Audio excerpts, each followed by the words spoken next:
Hello student, इस video में हम बात करेंगे क्लास 11th के टॉपिक क्वांटम नंबर्स की कि क्वांटम नंबर्स क्या होते हैं। Quantum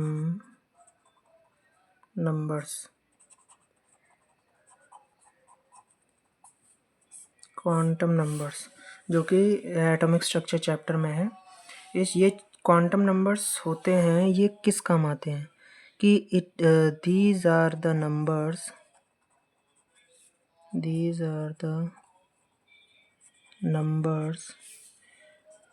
which are used to specify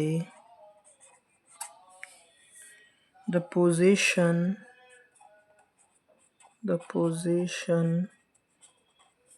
and location of electron revolves around the nucleus.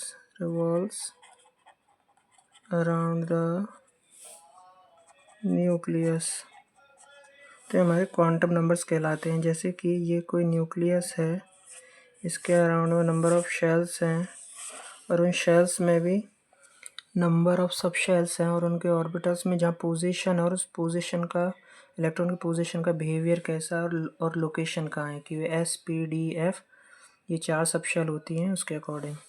So types of quantum numbers क्या होते हैं? टाइप्स ऑफ क्वांटम नंबर मतलब क्वांटम नंबर्स के कितने टाइप हैं।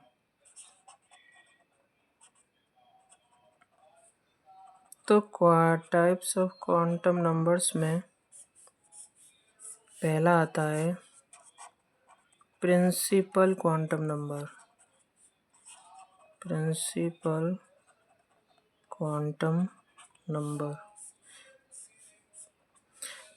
क्वांटम नंबर होता क्या है? बेसिकली ये n से डिनोट किया जाता है और it is specify the number of shells. Specify the number of shells in an atom. Number of shells or energy level, we can say that. So for example, और इसका formula होता है n is equal हाँ ये n होता है। For example K L M N ये number of shells हैं। क्या है ये? Number of shells. K L M N ये नंबर ऑफ शेल्स हैं। जैसे 1 2 3 4 हम प्रीवियस क्लास में पढ़ के आए हैं कि हर शेल्स में कितने इलेक्ट्रॉन्स होते हैं बोर-बरी स्कीम के अकॉर्डिंग 2n², यानी कि K की वैल्यू के लिए 2 इलेक्ट्रॉन पहली शेल में, तो ये K है। दूसरी ये पहली है और दूसरी शेल में 2n² हो तो यानी कि 2 × 2², 2 2 4 2 8, तो ये 8 इलेक्ट्रॉन हो जाएंगे। ये L शेल है। तो इस तरह से हम ये पढ़ के आए। तो यहाँ ये वही है जो नंबर ऑफ शेल्स बताता है। नेक्स्ट है ऐसे ही हम 2n² रूल से थर्ड शेल्स के लिए पता कर सकते हैं। 3 3 9 9 2 18 m n के लिए पता कर सकते हैं।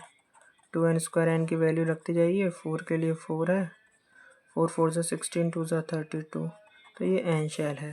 तो इस तरह से नंबर ऑफ शेल्स डिटरमाइन किया जाता है प्रिंसिपल क्वांटम नंबर से। नेक्स्ट है एजीमुथल क्वांटम नंबर।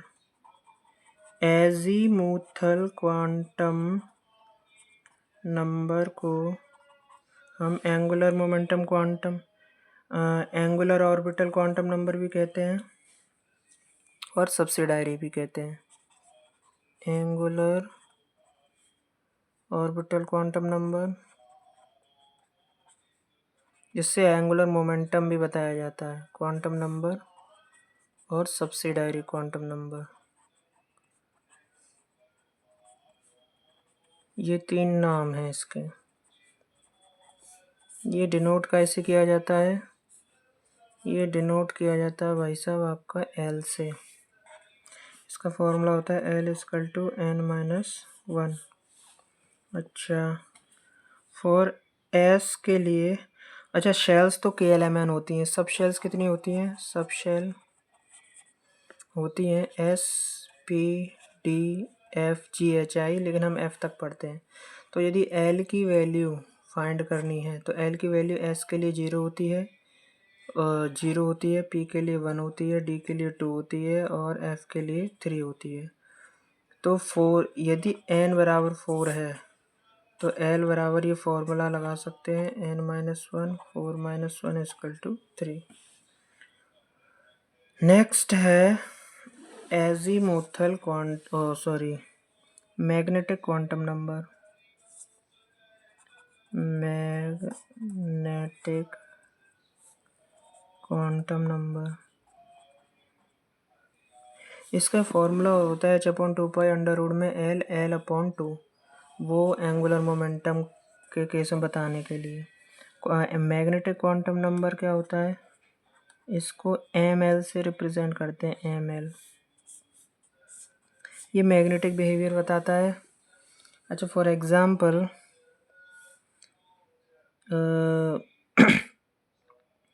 कि ये number of total magnetic quantum number calculate कैसे करते हैं, जैसे कितने मैग्नेटिक क्वांटम नंबर होंगे उसमें, तो इसका फॉर्मूला होता है m=2l+1। यदि l की वैल्यू 1 है तो m की वैल्यू 2 × 1 + 1 तो 3 होगी। यदि l की वैल्यू 2 है तो m = 2 × 2 + 1, 2 × 2 = 4 और 5, तो इस तरह से। और यदि l की वैल्यू 3 है, सो ऑन, इसी तरीके से हम निकालेंगे। m = 2l+1, तो 2 × 3 + 1, 2 3 7, है ना। तो total number of magnetic quantum numbers आ गए। अब सेट्स कैसे बनते हैं इनके? फॉर एग्जांपल एग्जाम में यही आता है कैलकुलेट करने के लिए। यदि n की वैल्यू 4 है और l की वैल्यू 3 होगी, ऑब्वियसली एक माइनस हो जाएगा फॉर्मूले से। और n की वैल्यू 4 है, l की वैल्यू 3 है, तो l की वैल्यू 3 होने के लिए l की value -l to +l very करती है। फॉर एग्जांपल -3 -2 -1 0 आता है, फिर +1 +2 एंड +3। तो टोटल कितने हो गए गिन लीजिए, 1 2 3 4 5 6 7 हो गए। और टोटल हमको निकालना हो l बराबर 3 से, और इस फॉर्मूले में भी यदि आप रख के देखेंगे तो 7 आएंगे। यही 7 मैंने अभी बताया था। लेकिन कहीं कहीं सेट में ये होता है, क्वेश्चन ये आता है फॉर फोर्थ शेल, और ये भी कह सकता है for n = 4, the possible quantum numbers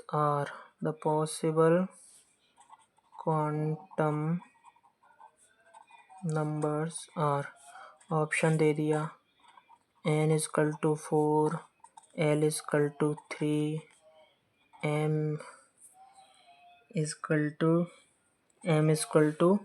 +2 और s = +½ बी दे दिया, n = 4, ऑप्शंस हैं ये अभी, n = 4, l =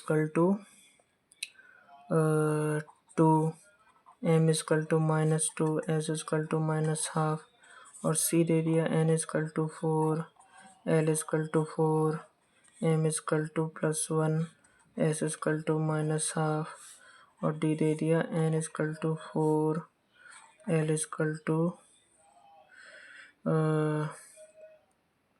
0 and m = -2, s = +½ तो हम देखेंगे कि n बराबर 4 के लिए l 3 ये तो सही है। m बराबर +2 भी हो सकती है क्या वैल्यू? हाँ, हो सकती है। यदि 3 से स्टार्ट हुई, -3 +2 यहाँ आ रहा है, तो यानी कि इस सेट में +2 है तो पॉसिबल है। s बराबर +½ हो सकता है। तो इनमें से अदर को कंपैरिजन करें तो वैसे ऑप्शन इसका फर्स्ट ही करेक्ट है। लेकिन यदि हम अदर को कंपेयर करें तो n बराबर 4 के लिए l बराबर 2 होगा, m बराबर -2, लेकिन l बराबर 2 कभी नहीं हो सकता है n के लिए। यहाँ भी n के लिए 4 है तो l के लिए 4 कभी नहीं हो सकता है, तो ये ऑप्शन तो वैसे गलत हो गए। n = 4 के लिए l = 0 नहीं हो सकता। m की वैल्यू 0 हो सकती थी लेकिन l की नहीं। तो इस तरह से हम ये क्वांटम नंबर्स कैलकुलेट कर सकते हैं। हालांकि ये एस स्पिन क्वांटम नंबर्स है, ये इसको मैं अभी बताऊंगा कि स्पिन क्वांटम नंबर्स क्या है, कि ये स्पिन ओरिएंटेशन बताता है इलेक्ट्रॉन का। Spin quantum numbers, spin quantum numbers क्या होता है? It tells about the spin orientation of electron in clockwise or anti-clockwise direction,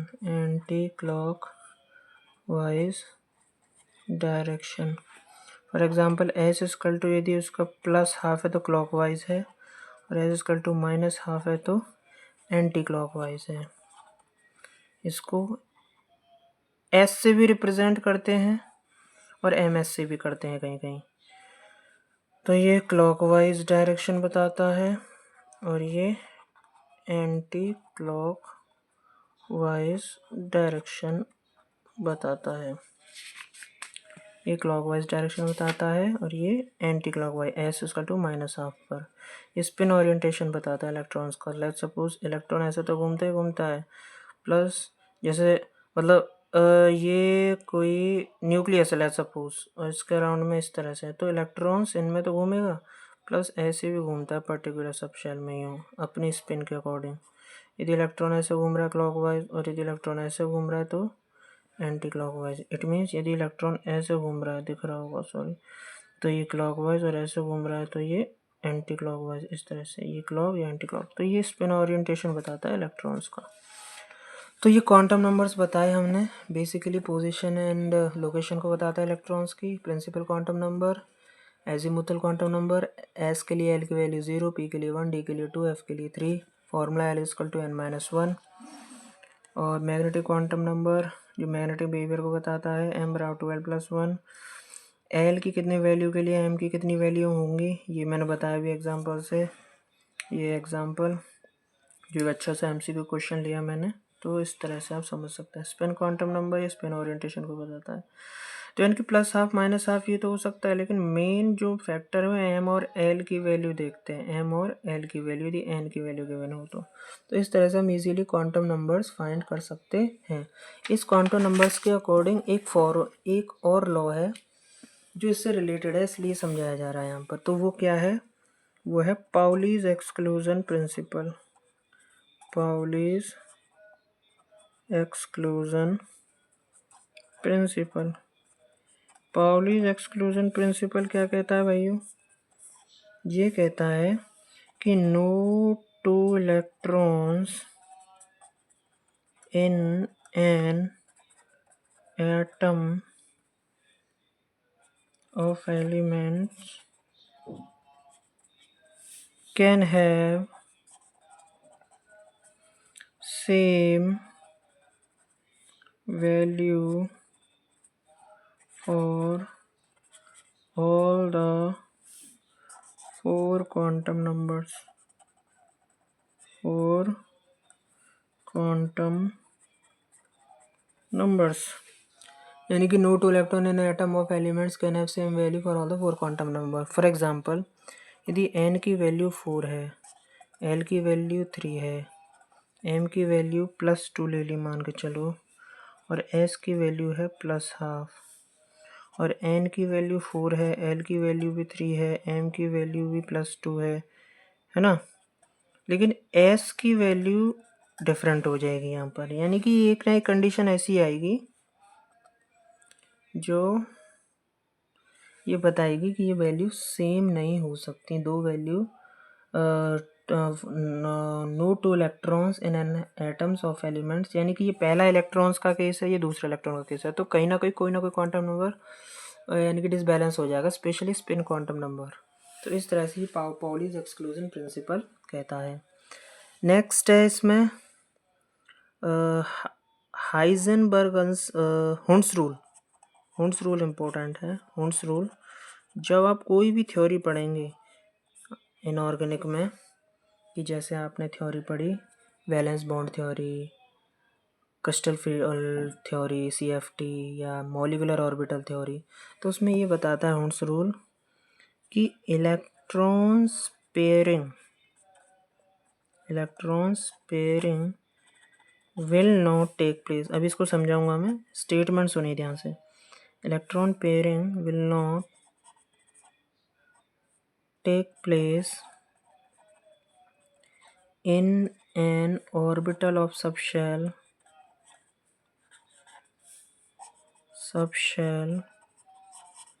until each orbital is singly filled. Until each orbital is singly filled, यानी कि let's suppose ये कोई P subshell मान लिया हमने, इसमें इलेक्ट्रॉन्स भरेंगे ऐसे नहीं, ये तरीका, ये पी सबशेल है और इसमें एक इलेक्ट्रॉन इस तरह से भरेंगे, पहले एक एक भरेगा। सपोज करो P5 इलेक्ट्रॉन भरने, तो 1 2 3 4 5। अब आप ऐसे नहीं भरेंगे इनमें कि 1 2 3 4 और ये 6।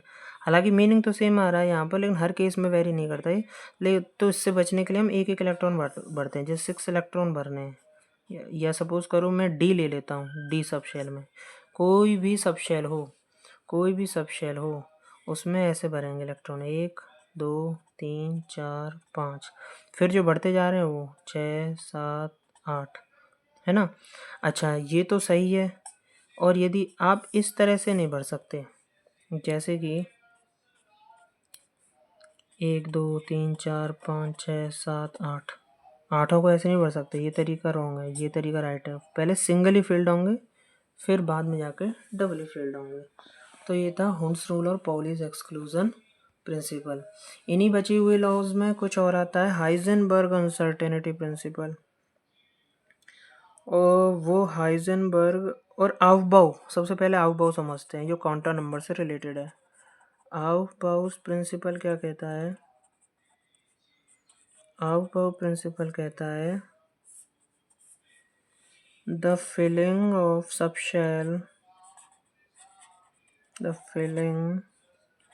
Of electrons in a energy level of shell or subshell are take place in increasing order, or takes place from lower energy shell to higher energy shell, lower to higher energy shell। तो इस तरह से, यानी कि पहले 1s आएगा, फिर 2s आएगा, फिर 2p आएगा, फिर 3s आएगा, फिर 3p आएगा, फिर 4s आएगा, फिर 3d आएगा, फिर 4p। ये ऑर्डर होता है इनका। तो इस तरह से आप इनको, ये सीरीज़ होती है, लर्न कर सकते हैं। और ये आउपो प्रिंसिपल ये कहता है पहले higher lower to higher electrons की फिलिंग होगी। तो इस तरह से हमने बताया आज पूरा क्वांटम नंबर और उससे रिलेटेड कुछ प्रिंसिपल, जो आपके एग्ज़ाम पॉइंट ऑफ व्यू के लिए इम्पोर्टेंट है और नीट के फाउंडेशन के लिए एक अच्छा खासा बेस है, जिससे आप कई सारे क्वेश्चन लगा सकते हैं। बहुत ही इम्पोर्टेंट टॉपिक है क्वांटम नंबर से, हर बार क्वेश्चन आपके 11th क्लास में टीचर्स देते हैं और नीट IIT JEE के लिए इनमें से क्वेश्चन आता ही आता है। तो पढ़ते रहिए। धन्यवाद।